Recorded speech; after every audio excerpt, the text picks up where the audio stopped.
I pledge allegiance to the flag of the United States of America and to the republic for which it stands, one nation, under God, indivisible, with liberty and justice for all.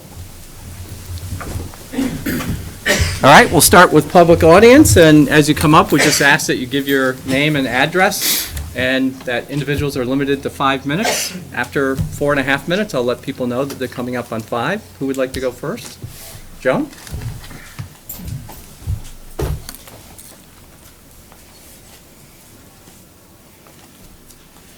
Joan Coe, 26 Whitcomb Drive. Recently, there has been discussion to move the soccer fields from Curtis Park to Meadowwood Triangle on Bondor Hills Road due to the high levels of water on the fields. Petitions have been circulated to consider the triangle.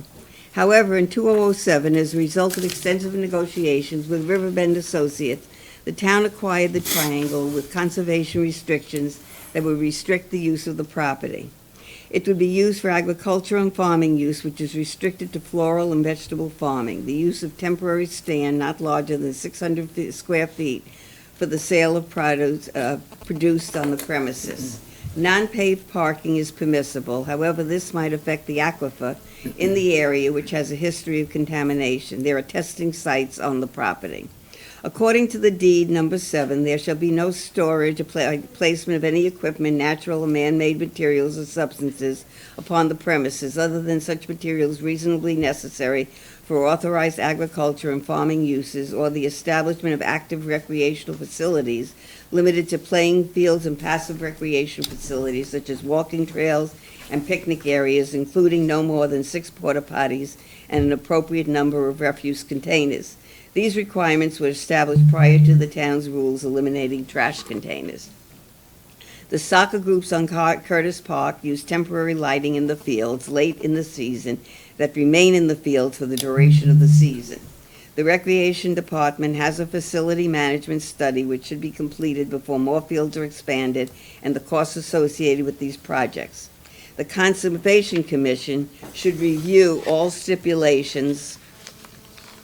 stipulations in the deed restrictions and the implications of active recreational activities and expanded use of the field for the environment impact to the aquifer. And here is a picture. The town acquired the town barn on the triangle. This barn appears to be blighted according to the town's regulations. The door to the barn is missing and a wooden structure is on the overgrown grass at its door. These are materials left over from the tobacco use at the barn entrance. This appears to meet the definition of a blighted structure, but is also a risk to the community. After reviewing the police log for Sunday, June 2nd, I noted there was a death investigation, and then later in the day, follow-ups. It appeared to me that this timeline was incorrect. Since this is an ongoing investigation, there are many allegations regarding this case that cannot be corroborated. Listed in the Hartford Current obituaries on Sunday, June 9th, the person named came from a family that has had many interactions with the Simsbury Police Department over the years. This investigation, when concluded, should be open and transparent for the public to review. According to Simsbury's finance director, the golf course has lost money year after year with a continual enhancement of money from the taxpayers.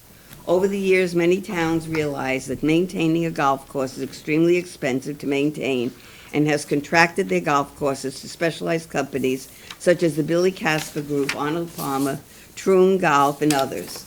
With the closing of the Tower Ridge Golf Course, these companies may be interested in a contractual agreement with the town.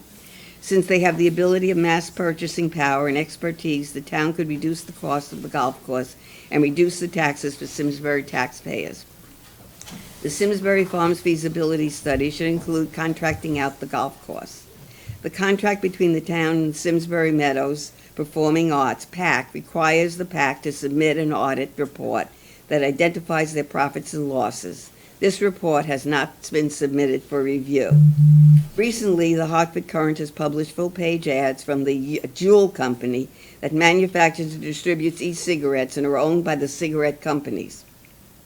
Although they warn against becoming addictive, their deceptive marketing strategy is for everyone to switch from cigarettes to vaping products, which have been proven to be more addictive with severe health risks. The vaping products have been marked to children with various flavored additives. These products are more addictive than cigarettes. Students are disciplined in school if caught. There is now a sensor that can detect the vapors. This tool should be used in all schools. At the May 29, Joan, it's 2019 been 4.5 meeting of the minutes, Board just of to let you know. Selectmen, Eric Wellman described his interaction with the residents abutting the solar panels, promising them conditions that were not under his purview. The town is no longer involved with the solar panels, and all discussion should be addressed to the owners of the solar panels, not Eric Wellman. Eric Wellman should not use his platform on the Board of Selectmen for self-promotion. All of my comments will be posted on Simsbury Patch, Twitter at Joan Co., and Newsfeed on Facebook. Thank you for listening. Thank you, Joan. Anyone else? With that said, we will move on to presentations. And our first presentation is the first annual Tourism Committee Award.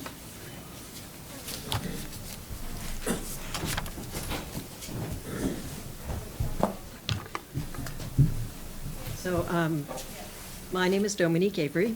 I am the Vice Chair and the Co-Secretary of the Simsbury Tourism Committee. And Joe Buddha, who is the Chair, is indisposed. He's also the President of the Historical Society, and they had a very busy weekend, and he hurt his back.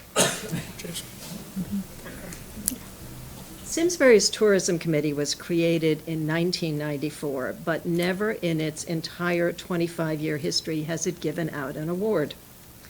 For a number of years, we have nominated local people for the State Tourism Awards, but we soon realized that they were not interested in looking for people who have a local impact. So this year, our chair, Joe, who would like to have been here, suggested that we give out our own awards.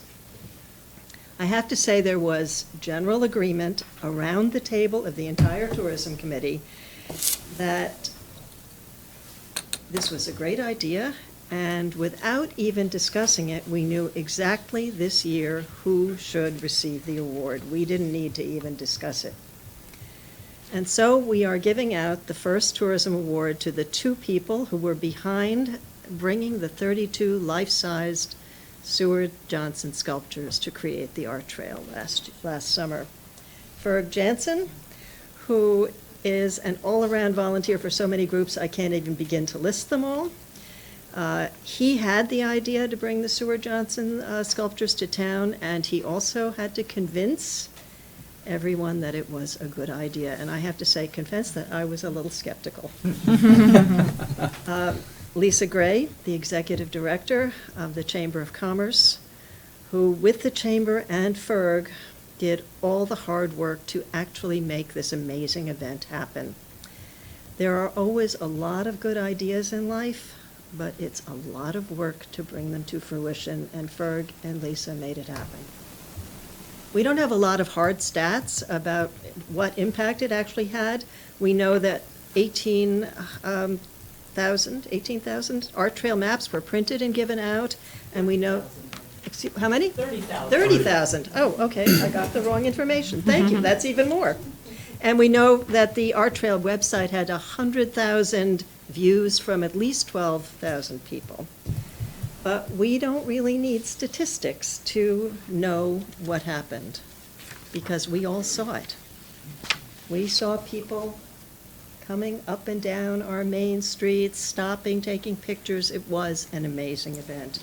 And just last Saturday, we had an open house at the Chamber Visitors Center for Open House Day, and we had a couple who came in, and they told me that they had walked the entire downtown. They were Simsbury residents, and they'd never done it before. They'd never walked the entire downtown. And they called all their friends, and they said, this is the most amazing event you've ever seen. You have to come, but don't drive. Get out of your car, park your car, and walk it. I could tell you the story of how Ferg and his wife first saw the sculptures in Warsaw, Indiana, and how he brought the idea back and convinced everyone to lay out the money to bring them here. But I don't want to go on too long. You have a busy meeting. But before I give Lisa and Ferg their gift certificates, I want to tell you a little bit about the way we did the award this year. This is artwork by Deb Leonard. And she created it as a poster for a contest that the 1820 House in Main Street did a few years ago. And some of you may remember that they did this, but they never did anything with it. And so eventually she took her artwork back, and she graciously allowed us to use this poster on the award, so that the award is really beautiful and frameable. This is how it came out.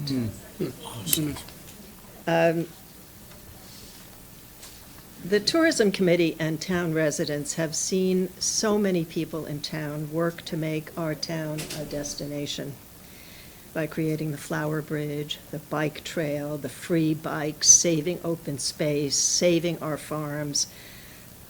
I saw you gave a Hometown Hero Award to the Garden Club.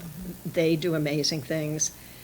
But no one has been as successful as Lisa and Ferg in bringing in thousands of people in such a short time. I'm sure that we'll have more awards to give out in the future, but for the year 2018, the Tourism Award, with our deep gratitude, goes to Lisa Gray and Ferg Jansen.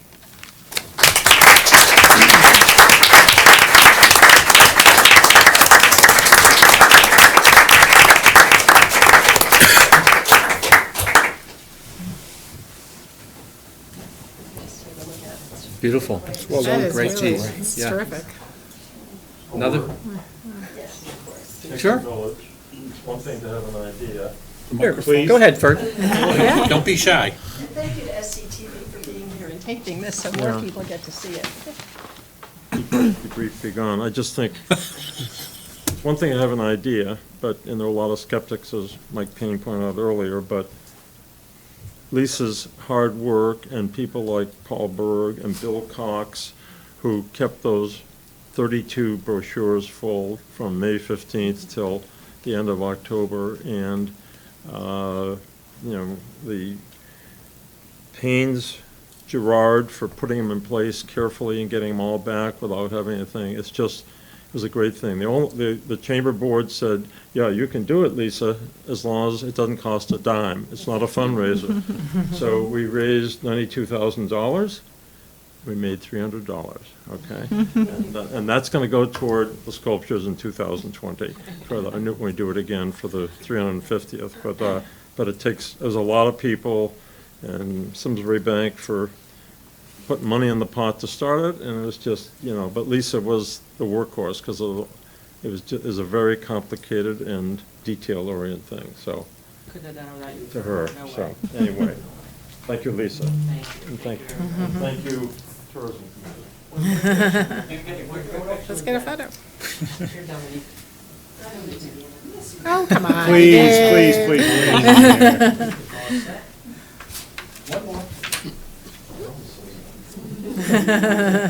It's got to get your good side first. Thank you, guys. Thank you.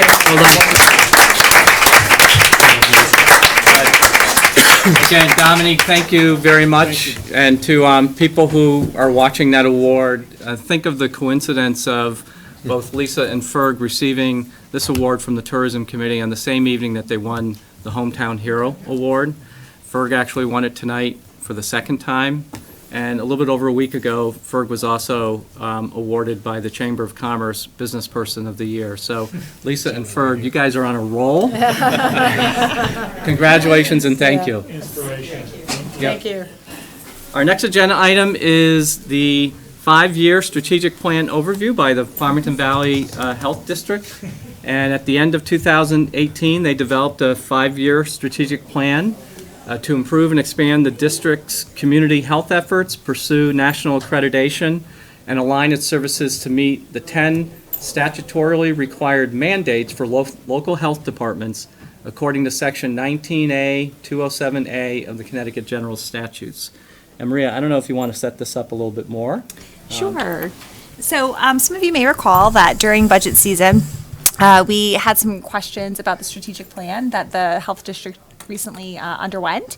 And since this is something that is going to impact our organization for a number of years, I thought that would be helpful prior to next budget season to have them come out and to present to you. I was very fortunate. I had the opportunity to hear this presentation at a Farmington Valley Collaborative meeting a number of months back and thought it was very informative.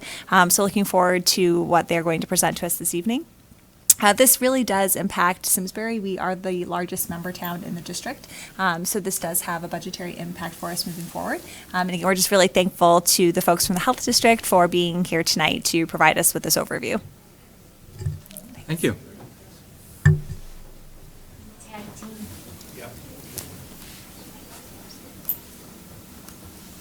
First of all, as an East Granby resident, I'll tell you, I really liked the sculptures. That was great. Thank you. It was wonderful to have the opportunity to come over, and I cheated. I didn't walk the whole area, but it was great. I'm Dave Kilbon. I'm the chair of the board of the Farmington Valley Health District. With me is Jennifer Curtanis, whom some of you may know, who's the executive director of the district. And what we really wanted to do this evening was to essentially give you pretty much the same presentation that we did to the Farmington Valley Collaborative back in January, after the board had adopted the strategy. We did discuss the strategy with the board in both November and December, and I'll get into some of the background on this as we go forward. And in December, the board unanimously adopted the strategy, approved the strategy. So then we went through the end of the year developing the Farmington Valley Health District budget. We try to develop our budget very early prior to towns having to adopt the budgets, because obviously the assessment for the per capita fees that the district charges goes into your budget, as it does all town member towns. In January, as I said, we made a similar presentation to the Farmington Valley Collaborative. And our purpose tonight is, and we can probably go to the next slide, our purpose tonight is to really outline what this means, to certainly entertain your questions, but to get into a little more detail on both the organizational implications and the financial implications, because there clearly are financial implications of going through this.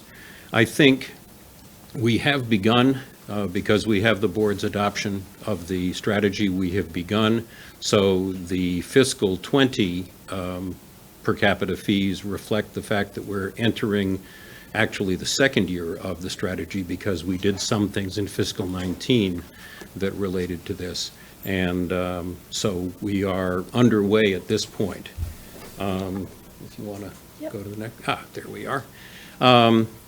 This all started when the board, back in late October, began to look at the whole question of how to best recruit staff and retain staff. Primarily because, as you can imagine, within the expertise that a health district requires, you have a limited number of people who have those expertise. They're in demand. And so one of the things that's important for us is we want to be the premier health district in the state, so that means we have to attract and retain the best staff that we possibly can. We needed, at that point, to take a hard look at what the future direction and needs of the district were going to be before we could really lay out a policy for attracting and retaining folks. So what began as a personnel committee effort kind of morphed into a broader concern about the strategy that the health district needed to pursue in order to both meet state law, and Jennifer will talk a little bit about that in a minute, but also to meet the needs of our communities, because as with Simsbury and the other 9 communities, we are your health department. And so in that way, we have to meet your needs, we have to meet state requirements, and we also have to attract and retain, obviously, the best staff that's possible. So 10 years ago was the last time that the district really looked hard at a strategy. And it was a very different world at that point for health districts. But we did come out of that saying we wanted to be the best district that we could possibly be, and we wanted to be the premier district in the state. Now, in 2009, that primarily meant enforcement efforts, which was basically food quality and septic. That's reducing it to the basics. That's really what the district did in 2009. Now, since then, we've had a fairly dramatic change in the state law. And as I said, Jennifer's going to go into that in a minute. But we still retain the emphasis on being the best district that we can be in the state, meeting our community's needs, and certainly adhering to the state statute. So while the world has changed, the goals of the Health District Board have not. And that's really where we've come up with this strategy and that we're pursuing at this point. So I will now turn it over to Jennifer, and she'll talk a little about what's changed. So since 2009, as Dave alluded to, the state mandates of local health departments have changed quite considerably. We now refer to these statutory mandates as what I will review in a minute as the 10 essential services. In addition, accreditation of local health departments is gaining traction both nationally and within Connecticut. The state health department is accredited, and accreditation completely aligns with the state statutes. The requirements, the standards and measures of accreditation are aligned with the 10 statutory mandates that we have in Connecticut. So it's not accreditation for purposes of accreditation, but rather as a vehicle to demonstrate that you are in fact achieving those state statutes. Many local health departments are reporting that they have completed what is called a CHA, or a community health assessment. The community health assessment really is foundational to any local health department. It is the tool that you use to determine what are the major public health issues within your community, who's at greatest risk, what is causing the most premature morbidity and mortality, what are the risk factors, and use that to prioritize your work, use limited resources, and hopefully improve the health status of your community. And the Farmington Valley Health District has not really completed a community health assessment in many, many years. The 10 statutory mandates are linked directly to a annual report that we have to do for the state health department. We have to submit that to them, and that is really what justifies our ability to access our state per capita funds. As you may be aware, we are eligible as a health district for per capita funding. It was cut in this last budget by 10%. We've been underfunded over the last 2 years in that line item, but without submitting that annual report, we don't qualify for the per capita dollars. And as I mentioned, accreditation is gaining traction, again, not as an end product necessarily, but as a vehicle. And we do believe over time that accreditation may likely be connected to things like grant dollars. The national accreditation whole platform was supported by the Centers for Disease Control and Prevention. So they've indicated that over time there may be some connectivity to their grant funding, et cetera. There are a few local health departments in Connecticut that are already accredited, and some are reporting that they're underway. So what do the statutory mandates look like? A little bit difficult for you to see, but there are 10. These are what we refer to as the 10 essential services. The first being monitoring the health status to identify and solve community health problems. That really is your community health assessment that I talked about. Number 6 is enforcing laws and regulations to protect the public's health. This is an area where Farmington Valley is exceedingly good. I think we have an incredible reputation. We're very responsive to both our regulated community as well as the general public. And we have a public that really has high expectations and demands as it relates to these functions. But there are many of these functions that we just either don't have the staffing bandwidth and or the expertise within our department. So while the laws and the requirements have changed, the organizational structure and in the investment in the health department to accomplish these things has not. It has not changed. Our per capita has been relatively stable, although we did have a bump because we needed to meet the food service requirements. So when we respond to the state in our annual report about how we are accomplishing these things, we are not in good conscience able to say that we actually can meet the statutory mandates at this point in time. But this plan gets us to that place over time. So the board charged me, oh, I'm sorry, I'm jumping ahead. You are. You're stepping on my line. You can't skip the cartoons. Okay. In all seriousness, one of the things we considered was what happens if we just go on cruise control and we don't do these things. And the answer to that is ultimately the state comes down and tells us that we want to do these things. So we felt we had a choice, and we'll talk about this again later, that we had a choice really between doing something on our own hook or waiting until somebody outside told us that we had to do it, at which point we wouldn't have the ability to set the schedule. We probably would have a difficult time attracting and retaining the staff that we would need to do this. And as a result, we thought that it was important to get ahead of the curve and to actually begin this process ourselves rather than basically letting someone else impose it on us. So now. So the board charged me, once they set the framework and said, well, we're going to be proactive, what is it that we need to do over the next few years to really get to a place that we can meet the requirements? So the first thing that I identified was we needed to invest in additional staff and expertise, particularly in the areas of epidemiology, health education, and then just staff time to invest more in our partnerships, grant writing, and evaluation of the work that we're doing. So those were three things that really stuck out to me as the areas where staffing, expertise, and bandwidth needed to expand. Conducting a community health assessment, particularly for a 10-town district, is very challenging. So we needed to invest a little bit in a community health assessment.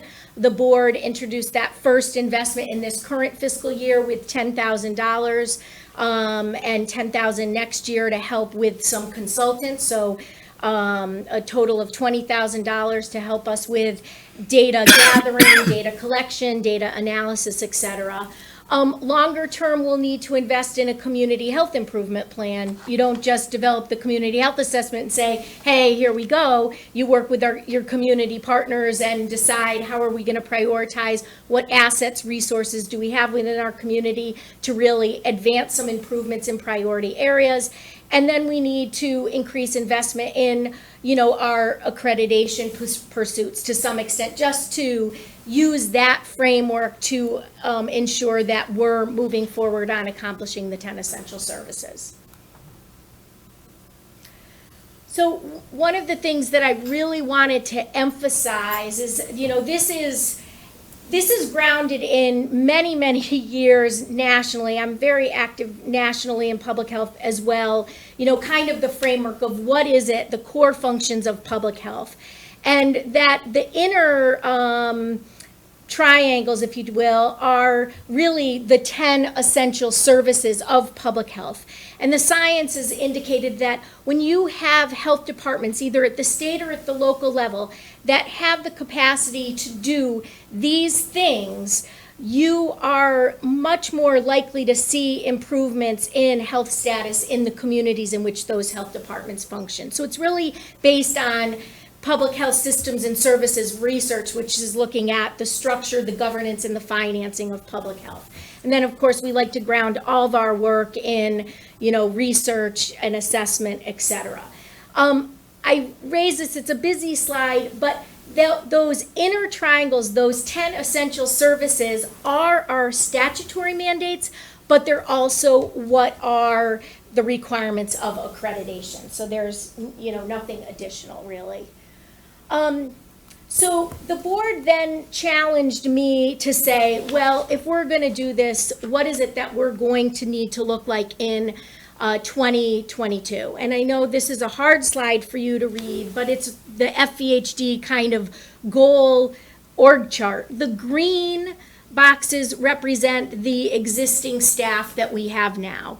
You can see on the left-hand side of the slide that we are extremely heavy and strong in that environmental regulatory capacity and function. When we're fully staffed, that's what we look like. The pale yellow boxes are just the categories of work that we do, broken out. In the upper right-hand column, it's, more administration, grant writing, planning, performance management, the administration of the organization. The left yellow box is really our environmental and inspectional services. And then what we're really needing to build out and build some capacity in is our epidemiology, data, community health related work.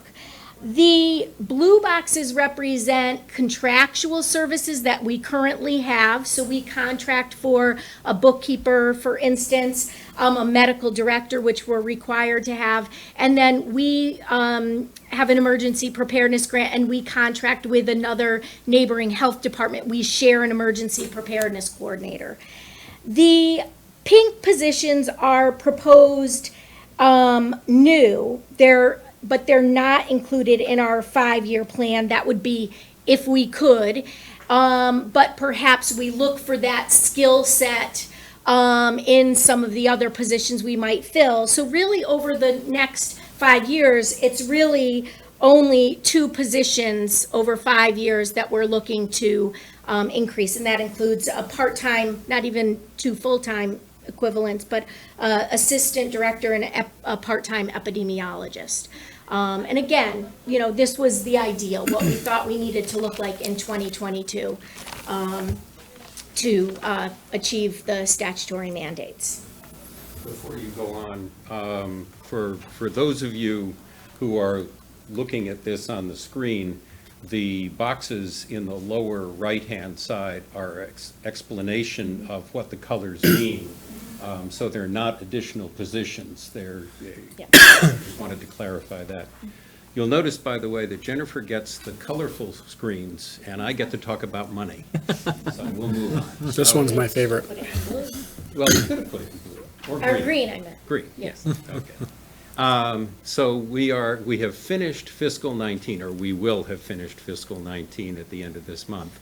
And we will be moving into fiscal 20 when we're bringing on board, in fiscal 19, we brought on board a full-time accreditation coordinator, and we began, as Jennifer pointed out, the funding for the community health assessment with 1/2 of the funds for that.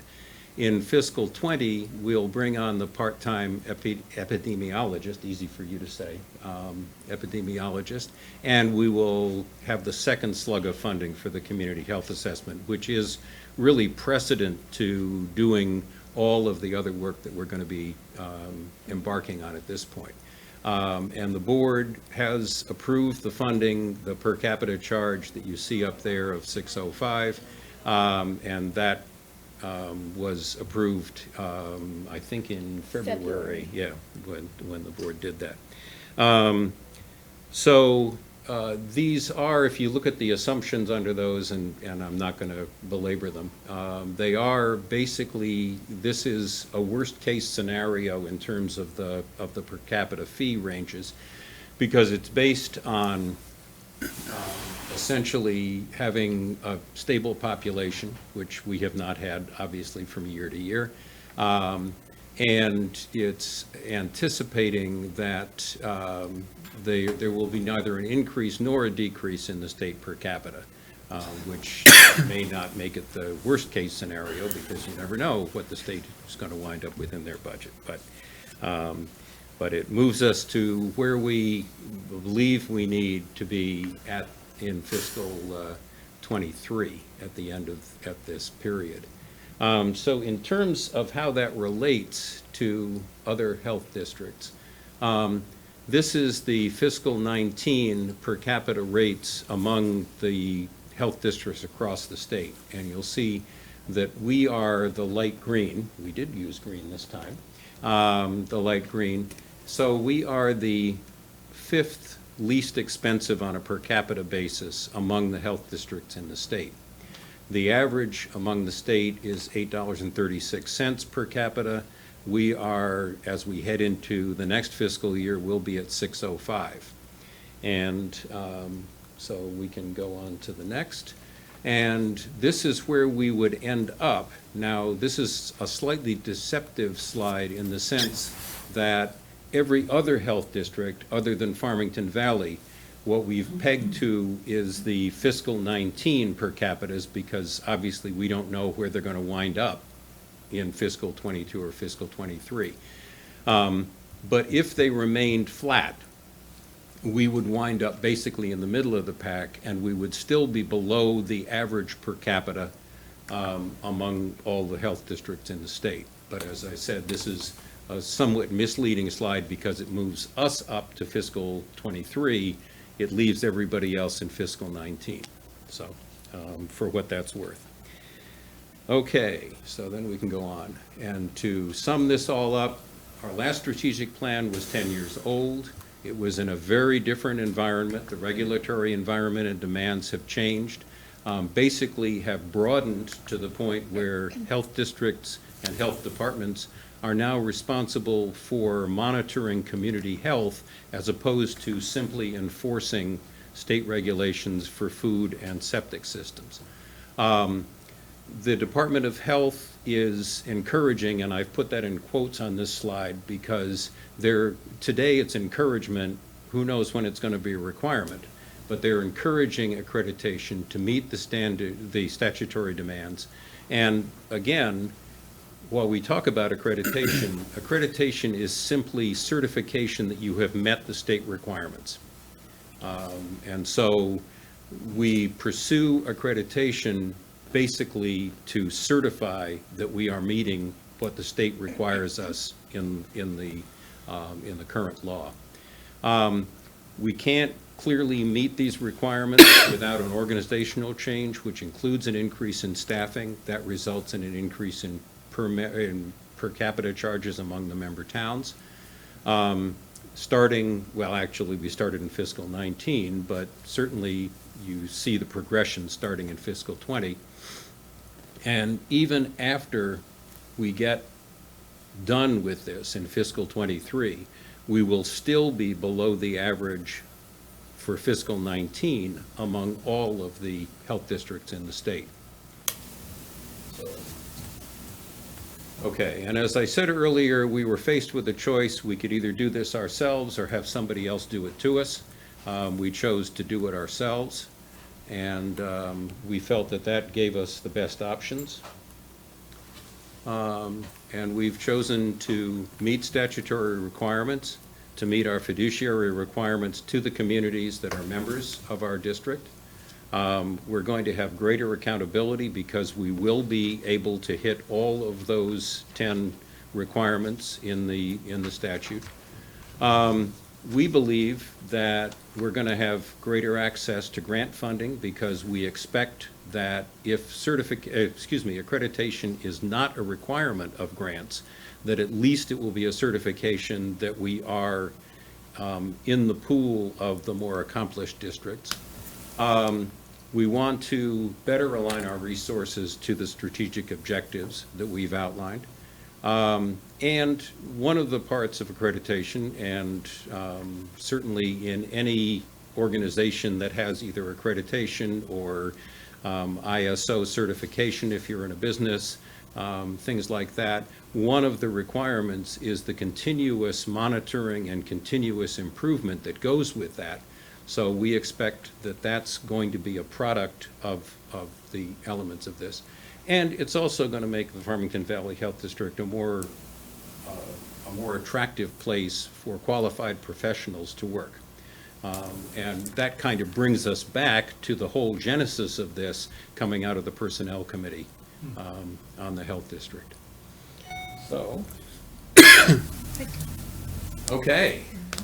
And if you can't read that, it says, what do you mean we never got around to developing a strategic plan? And we definitely did not want to wind up in that boat. So that really concludes our presentation. Certainly, if you have questions, we'd be happy to try and answer them. Ray, you had something? Yeah, I would like to add something, and it's an item that Jennifer and I had a conversation about.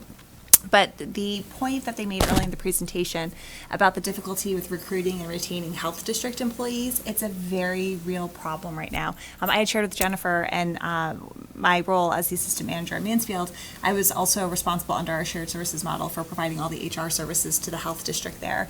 And so I was running the recruitment, I was doing the classification and compensation work, and we would basically all just be essentially stealing from the districts that didn't pay as well. So what we're seeing is that the districts that don't pay as well, they become the training ground, and then as soon as a position opens up in another community, you're taking from that other community or that other health district. And if you're not competitive enough, you become that community or that health district that's a training ground that is constantly just essentially hemorrhaging employees.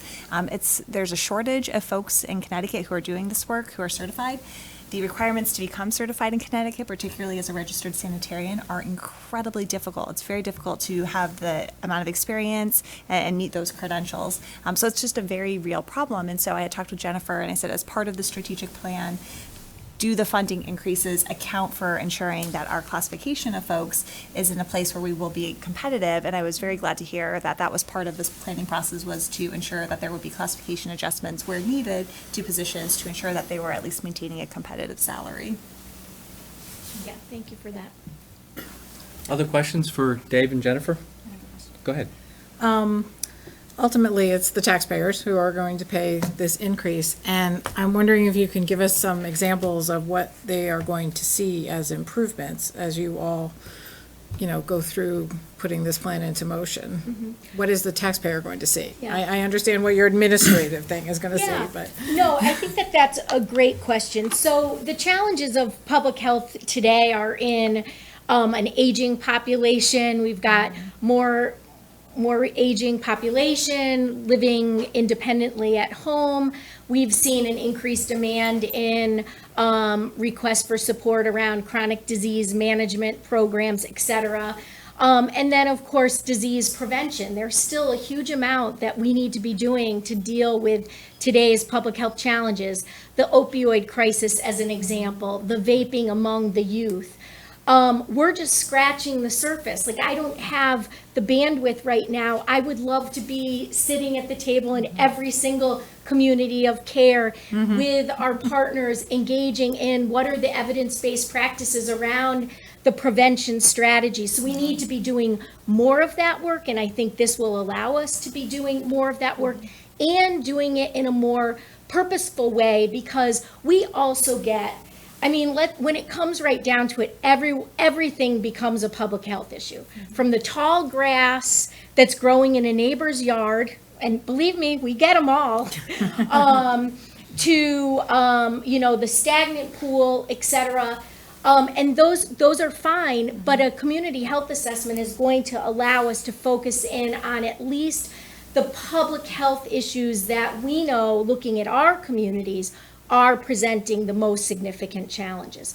Mental health is huge. That will bubble up as one of, and so I think from a taxpayer perspective, we're working hard to be far more visible, to be more of a resource, to be more engaged with community-based organizations that are doing this work, and provide the subject matter expertise and the data that allows people to make sure they're focusing on the right things, and the subject matter expertise and resources nationally to know what are the interventions, the strategies, the policies that can really make a difference. I appreciate you explaining that for the people at home listening, because thank you, I very Leslie. much appreciate your participation in Community for Care events, and you've been very knowledgeable and very helpful, and I'm sure we need to be doing all more the of people that. have seen it, appreciate it. But I think it's important for people to see the concrete results of what we're trying to do here. Go ahead. Oh, Sean and then Chris. This is just educational for me as well. Thank Well, you. Chris and then Sean. Chris and then Sean? Go ahead, Chris. Go ahead. I was here before he was. I'll close it out. I was late to the no, just informational. So I was going to make a quick, when we did the average cost per town, the services provided, I was going to make I made a very simplistic assumption that first I thought it was about size per capita and providing equal services, but then I saw that the geography is all over the place as far as population like that. So the towns that are the true outliers, where they're significantly higher than us or even the average, is that because they're providing a number of more services than this the core 10, or what is the? Let me just refresh my memory. Westport, Bloomfield. Westport, Weston, Yeah. they've always had an extremely high per capita. Now, one thing that we're not proposing to do, I would love a public health nurse, but we did not propose any kind of programming that we could reach into our communities to get. I'm still not confident that it does everything that we need, but I was trying to be extremely conservative about what we looked at in the next 5 years. Westport Weston has a robust nursing program and includes school nursing. So that's one of the drivers. So it's not that the service doesn't need to be provided, it's just, how do they do it?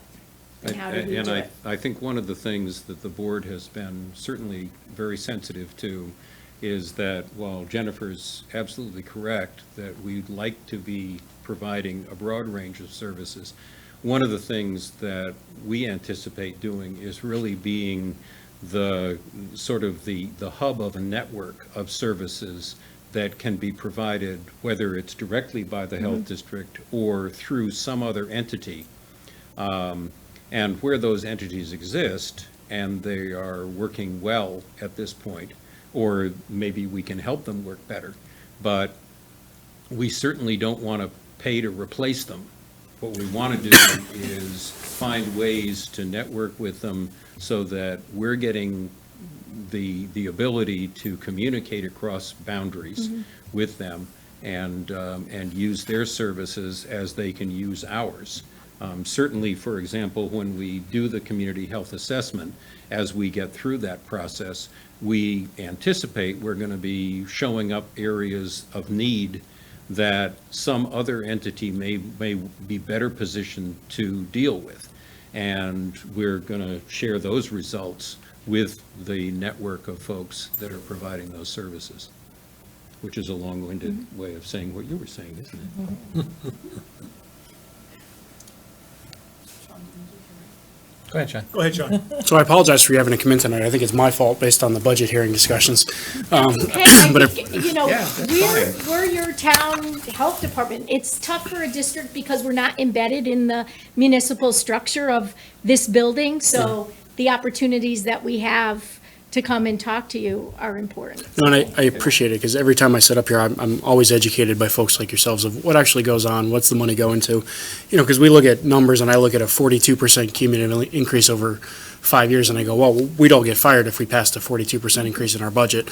But I understand what's going into that. I understand the statutory pressures, and I've seen the numbers that if the state took the services in and did it themselves, how many more millions of dollars it would cost us, much like when the state tries to do anything.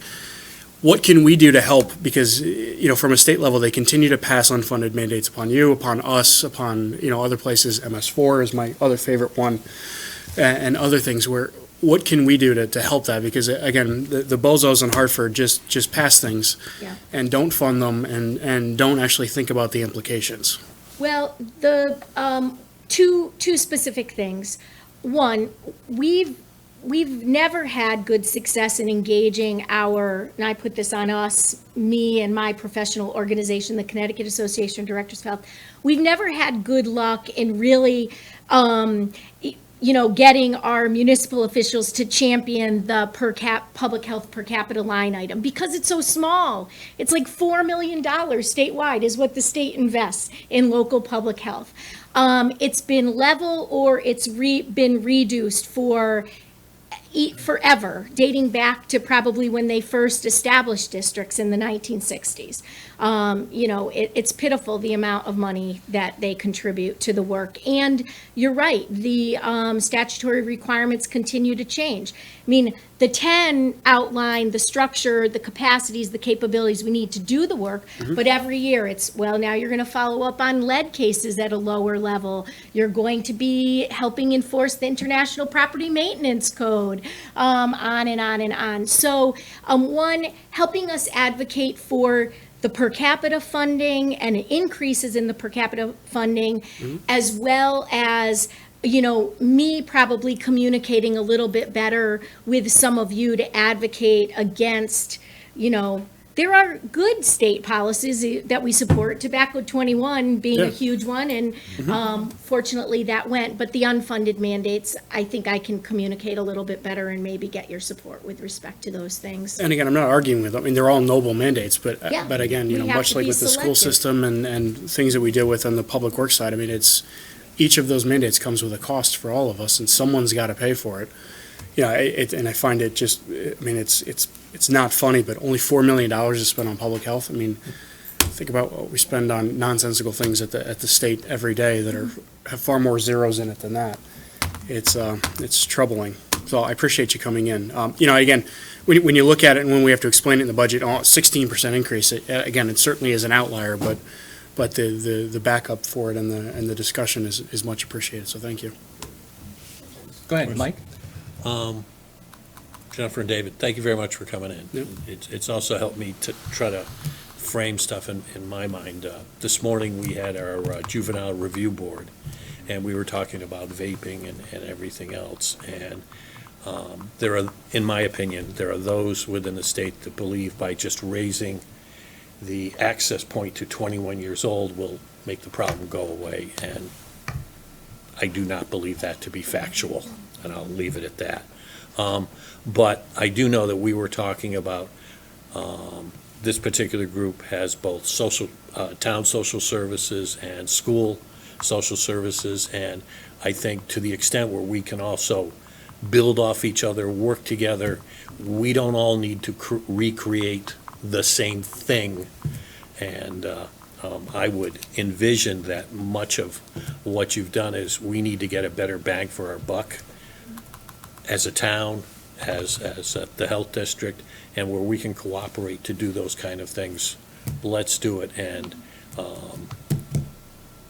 assuming this fall goes the way all of us want, and we're back, to the extent that we can help you or Maria to foster that, to get the state to, even if they only keep the dollars the same, they don't give us more mandates or pull the rug out from under our feet, I think that would be a great thing.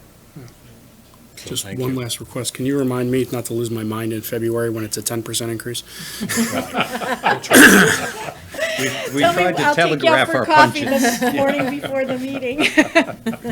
I do it with love. I don't, I see the numbers and you forget about the importance that goes in it. So I really do appreciate you guys coming in and reminding us of, there are people behind this and it really does make a difference. So thank you.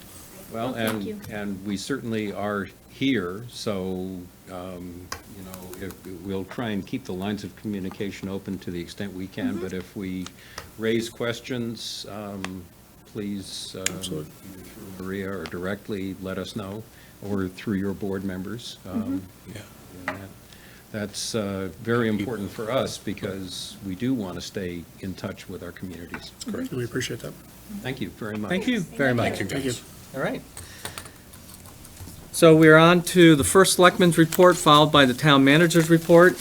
Eric did give me 4 things he wanted me to highlight, and the first is the 2019 Hometown Hero Awards. Congratulations to our hometown heroes. This year's recipients include an amazing group of residents: Nancy Buggy, Lisa Gray, Ferg Jansen, Laura Riley, and the Simsbury Garden Club.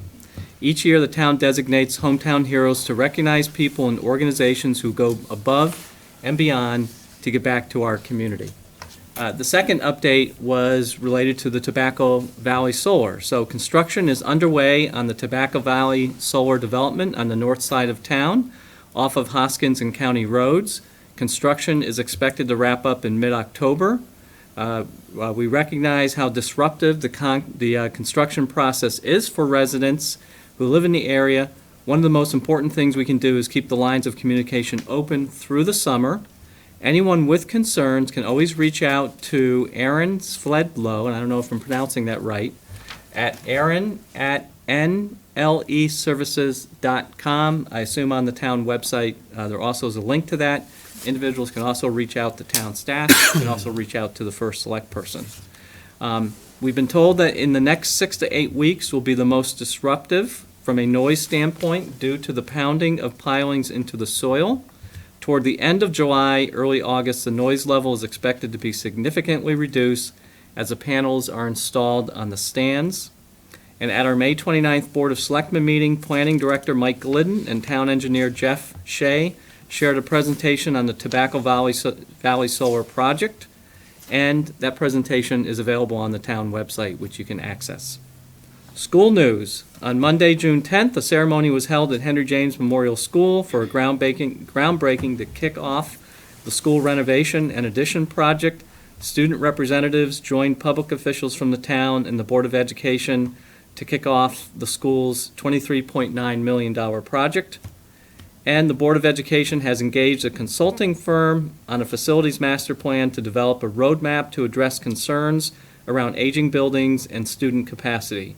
On June 5th, the district held a public hearing and information session to solicit feedback and share some initial findings around enrollment projections and building conditions. You can learn more about that presentation at both the town and the Board of Education website. And the very last is just a reminder that the Friends of Simsbury Farms is holding its annual golf tournament on Friday, June 21st. Money raised will support projects at Simsbury Farms, including a water slide for the pool, rubber matting in the rink area, a warming shed for the paddle courts, and a spray fountain for the wading pool. You can learn more and register for this year's tournament, again, at the town's website. Thank you. Maria? Thank you. A few items for you this evening under Board of Selectmen business. Good news to report. We have maintained our AAA bond rating. We recently underwent a rating review with S&P. We will be issuing and conducting a bond sale on June 18th. That was for a number of approved projects that occurred during the 2017 and 2018 timeframe. This was, again, good news. They cited our strong management team, our responsible budgeting practices, our well-funded long-term liabilities, essentially pension and our OPEB trust, as well as our strong reserve. So those are some of the key items that they thought were noteworthy. I just received that summary, so we will make sure to include that as a communication in your next packet, just so you have that information. But really want to also thank Melissa and Amy for their work and their efforts on that. What was the last one? Strong reserve? Strong reserves. Okay. Strong Just want to make sure I heard that right. Thank you. You're welcome. Under the vacation carryover agenda item, please note a revision under item B. We had initially proposed a carry forward request for Tom Roy under Selectmen action that would be of 8 days. He has since been able to rework his June schedule a bit and is looking to now take 5 days in June. So when we get to that particular item, that request has been reduced to 3 days. We did have a late addition to the agenda. Today I received a request to add an appointment to the Tourism Committee to the agenda. I am respectfully requesting that we add that item, appointment to the Tourism Committee, to the agenda under appointments and resignations. You can do so this evening with a 2/3 vote of the body. The supporting documentation was emailed to you very late in the day today, and I do apologize for that, and hard copies were provided. Is that So something you'd do we like have a to- motion to amend the agenda? So moved. Second. Second.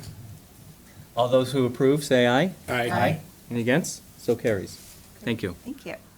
Under departmental news and notes, this is fantastic news. So you may recall we submitted an application to CROG under the Transportation Set-Aside Program for one of our bike path projects. This is the Curtis Park to Downtown Connector.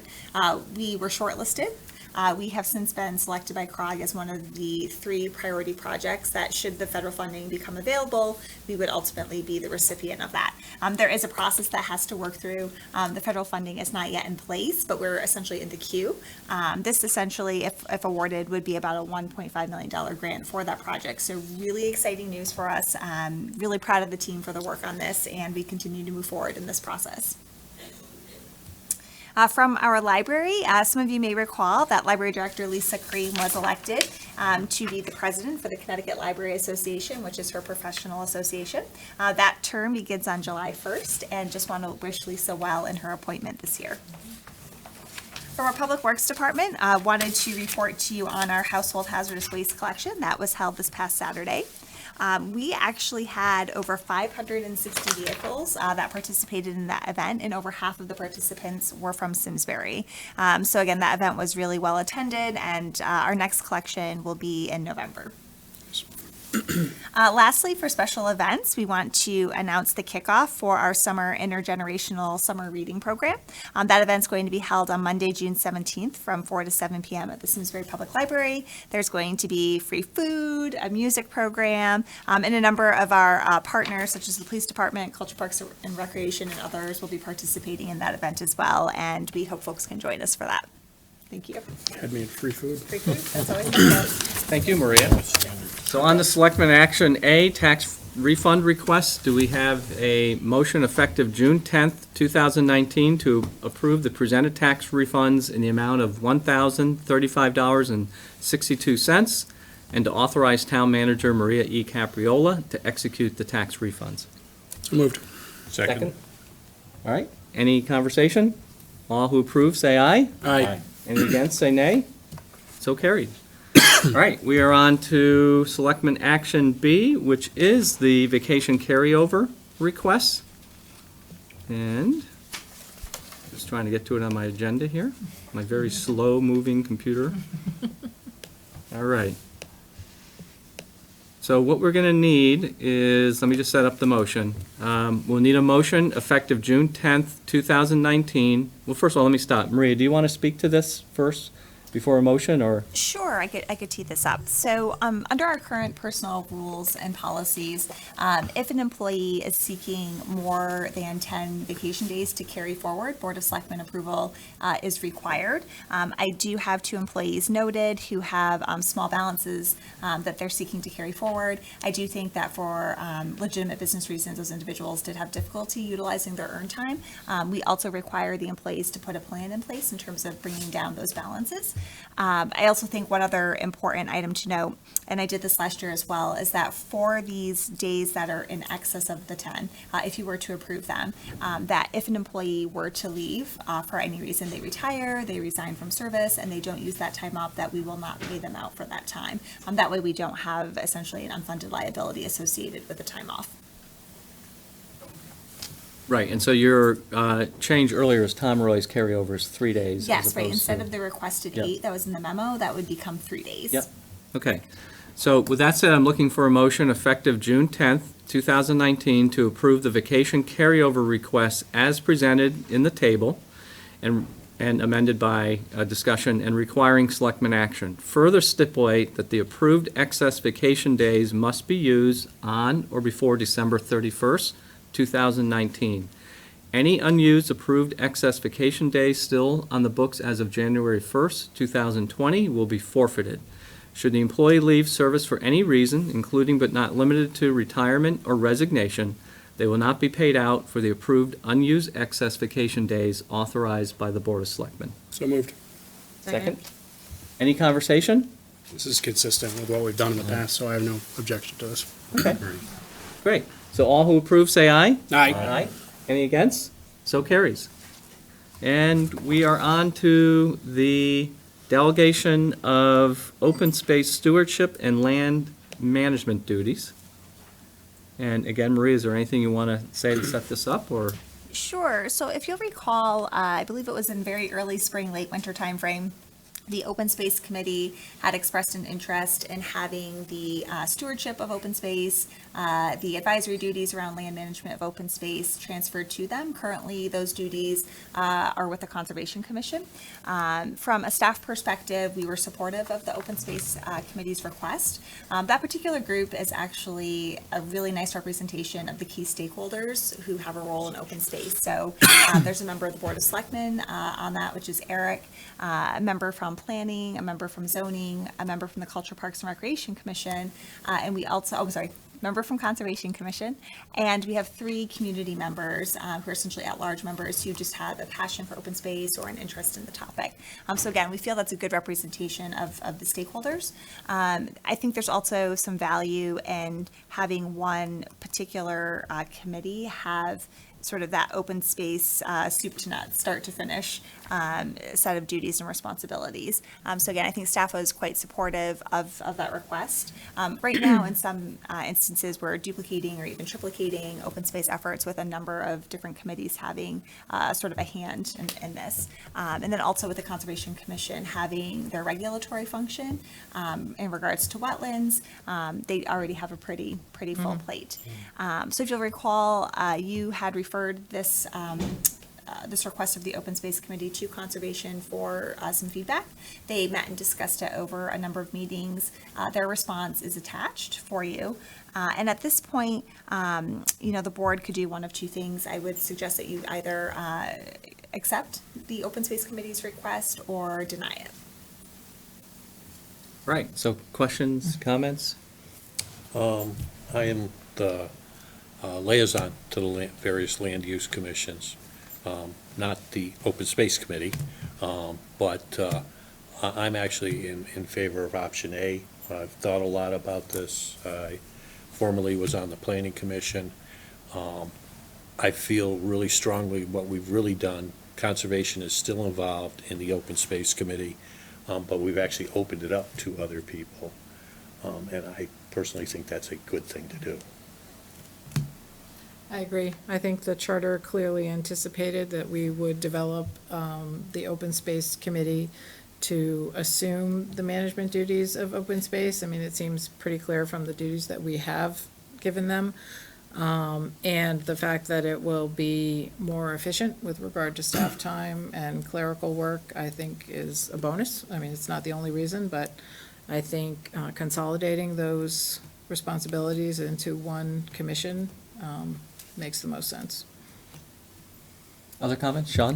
I was in favor of this before the referral, but, of option A, but I can't help but take the opportunity. I've been extremely disappointed with the Conservation Commission's actions and some of their members, not everybody. I appreciate public service better than most, having been up here, but sometimes when in public service, you have to exercise restraint. I know I'm not always the best example of that, but you do have to put your personal opinions aside and do what's best within the statutes and what's right for the community. And the fact that it took several meetings, and I've seen Conservation treat our garden club winners with pretty terrible public service. 4-hour meeting, 3.5-hour meeting to limit the fertilizer usage into the river several years ago. I witnessed that, and I've just continued to be disappointed with how that group has treated nonprofits and town staff and other folks. And again, that's led to me being more comfortable with the Open Space Committee having these responsibilities.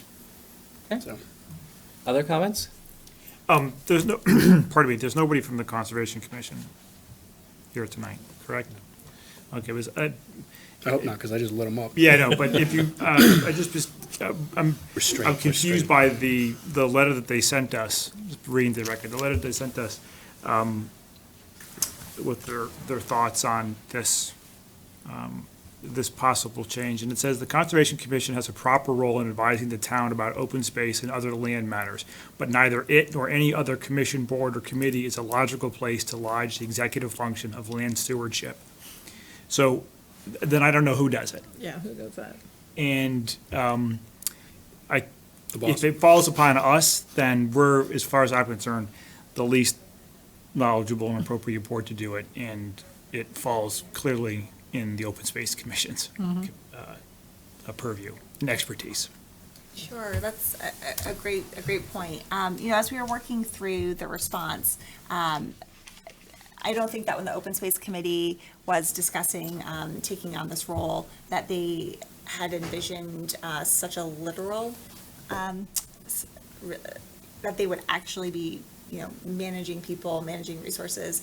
It really is more of an advisory, function, because you're absolutely right. In terms of managing staff, managing the resources, sort of that day-to-day piece, that does fall to my shoulders and the department heads who are involved in it.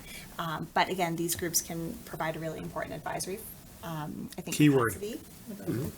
Absolutely. And then the piece that they raised about the charter and statute, I felt that Bob had adequately addressed that in his opinion. Agreed. Do you need a motion, or If you want to make it, go ahead.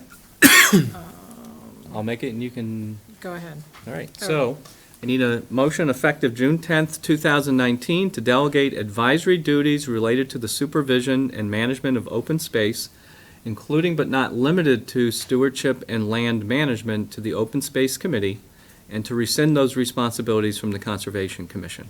So moved. Second. Any further conversation? All who approve say aye. Aye. Any against? So carried. On to proposed ordinance regarding the election of alternates to the Planning and Zoning Commissions. Any initial questions on this, or Maria, any initial words you want to say regarding it? Sure. So we recently discovered that during the most recent charter revision, the language that designated the number of alternate members to both the Planning Commission and Zoning Commission had been omitted. Again, we do think that was some sort of a Scrivener's error. And as you know, to reopen the charter is a rather lengthy and at times difficult process that could take a pretty significant period of time. After reviewing this with Bob, we thought would be best in the circumstance would just to make sure that there's no ambiguity. Let's create an ordinance that simply designates the number of alternate members to both the Planning Commission and Zoning Commission. The proposed ordinance simply codifies the existing practice that there would be 3 members to each. And the ordinance process could be done most likely by midsummer if folks are supportive of taking care of this through that channel. Any questions? Yeah, go ahead, Mike. I am supportive of this. This is actually the process back when I was on the Planning Commission and chairing it that we actually followed. And by allowing, there was a court case that limited the involvement of alternates in commenting once you close the public hearing. So my practice was to allow them to comment during the public hearing process. Once you close that, then only seated members of those boards and commission can comment, which is more than appropriate. And it doesn't take away anyone's ability to be part of the process. And I also think because we have elections coming this fall, this is a way to get this done now and remove any potential citizens questioning the validity of people being on the ballot. Right. And I think, much like we saw tonight with the Hometown Heroes, this is a great way to be inclusive. And I think it's a very good thing. Okay. Any other comments? Just that this is the 3rd, 4th, 5th administrative/legal error that we've run into in certain spots. So at some point, we need to talk about, and it's nobody in this room's fault, but we need to talk about cleaning that review process up. Because, I mean, we miss things in the firefighting ordinance, we miss things in other important places. And again, I know we read the charter, and ultimately I'll take responsibility for passing the charter, but we rely heavily upon council and other places for that. So this is disappointing, again, to say the least. And again, no fault of anyone here, that Right. this is a big deal. This is who we elect in this town Right. to make important decisions, and this shouldn't be an error that we're cleaning up. Go ahead, Maria. Yeah, no, I think that's a really valid point. This error did occur prior to me. Yeah, yeah. No, right, and just a few things procedurally that we've implemented since my arrival, which I think are important, is that for anything such as this, the legal review is conducted along with my review and then the relevant staff members prior to us even putting it in the packet. So we're trying to make sure that we're thoroughly vetting these types of legal matters, ordinance language, et cetera, before we're bringing it to you. Another matter that I think is helpful if it's an ordinance, creating an ordinance of substance or propose major changes are the work groups that we've been establishing, because, right, I think it is important to capture, all points of view, again, but just to really make sure that that legal review is going through a thorough process. I think that the work groups can be really helpful and effective in that, but I am also open to other suggestions and ideas that, folks may have too for ensuring thorough legal review before we, ultimately have you take a vote on something. And I appreciate that expertise that you and your team bring, because it's certainly been noticed, so thank you. Oh, thank you. It is catching stuff. Not that we're necessarily excited about it, but it is. The most exciting thing. Like we say every meeting, we're thankful we have a town manager. Absolutely. Really good people. Reason Thanks for number 2,374 why we're happy. So any other comments? Then I need a motion to schedule a public hearing for 6 PM at the Board of Selectmen's regular meeting on June 24th, 2019, to solicit public comment on the proposed ordinance regarding the election of alternates to the Planning and Zoning Commissions. So moved. Second. Second? Any further comments? All who approve, say aye. Aye. Any against? So carried. And then we're on to the Simsbury High School roof replacement project. And bear with me one moment as my very slow computer. Can we have a 3-page memo on our statutory authority to say no or yes to this? Just kidding. Sorry, that's my best Board of Finance imitation. That's okay. Let me give my best shot. Burke is upstairs at the Public Building Commission hearing. I only know this because I am the liaison to Public Building, and they're having a special meeting tonight. But he did say if you need him, he will be available. I mean, this is standard, because the town runs the capital projects, and Maria's the signatory, right? So, Yep, Correct. he just wanted you to know that. Right, so this particular set of resolutions is just required by the state in order to move forward with submitting the grant application for the reimbursement for the high school roof replacement project. So if someone has a motion, do they want to read it? I'll do that. Thank you. So resolved that the Board of Selectmen authorizes the Town of Simsbury Board of Education to apply to the Commissioner of Education and to accept or reject a grant for the Simsbury High School partial roof replacement project. Be resolved that the Board of Selectmen hereby establishes the Permanent Public Building Committee as the building committee to the proposed Simsbury High School partial roof replacement project, and resolved that the Board of Selectmen authorizes the preparation of the schematic drawings and outline specifications for the proposed Simsbury High School partial roof replacement project. Second? Second. Any further conversation? All who approve, say aye. Aye. Any against? So carried.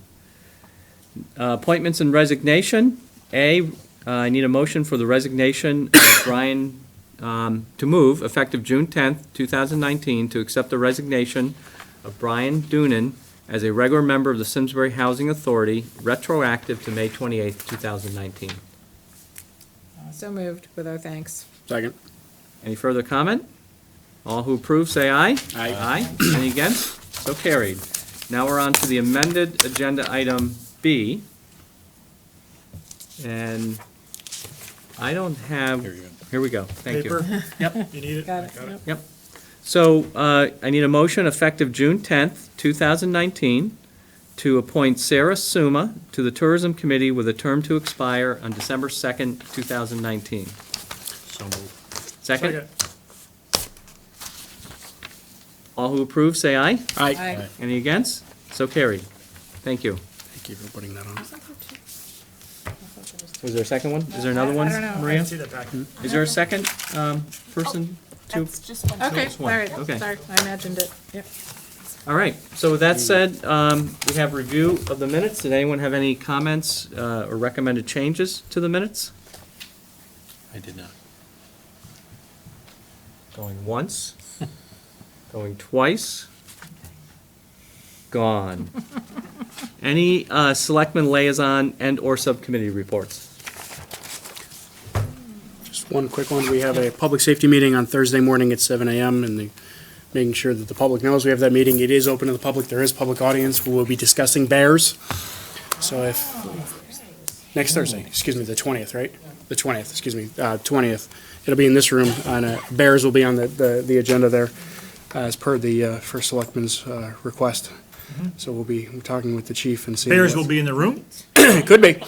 In fact, there was a bear in my Requesting backyard. they be There's a bear in my backyard That's your yesterday. first question that they'd be As we present. speak. You know, if they're under Just remember, 150. you're bringing the donuts in when the bear is sitting Oh, around I the got table. in trouble last time for that. No, you got fired from that position. Exactly. But, I'm inadequate at bribing public officials with donuts and coffee, according to, yeah. it is standard operating procedure. It long precedes myself. Oh, absolutely. But, no, but it should be an important and robust discussion, so if folks are interested in that, and I'm sure there'll be more coming out of it.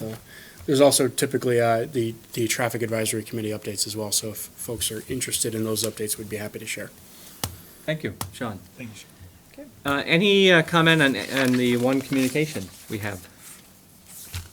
Great. I read the article, I thought it was pretty good. Missed some great stuff in Simsbury, but it was still just a great little snapshot. They had to condense it, you know. Well, I know. Could have been a book. So we're referencing a day in Simsbury in Connecticut Magazine, an article by Eric Offgang. Yeah. It's really worth seeing. Go out on the internet and track it down. Yeah, I like the context of the time, and this is what they did. Yeah, It was interesting. Yeah. It was fun. It was very good. I was impressed with how many times their author wrote, 8. 8, yeah. Yeah, I was like, exactly. wow. Yeah. My kind of day. Yeah, exactly. All right, motion to adjourn. So moved. Second. Second. All who approve, say aye. Aye. Any against? So carried. Thank you, everyone. Thanks a You wanna lot. stay for a little while? Thank you, Chris. You get some nasty letters tomorrow. You think? You are.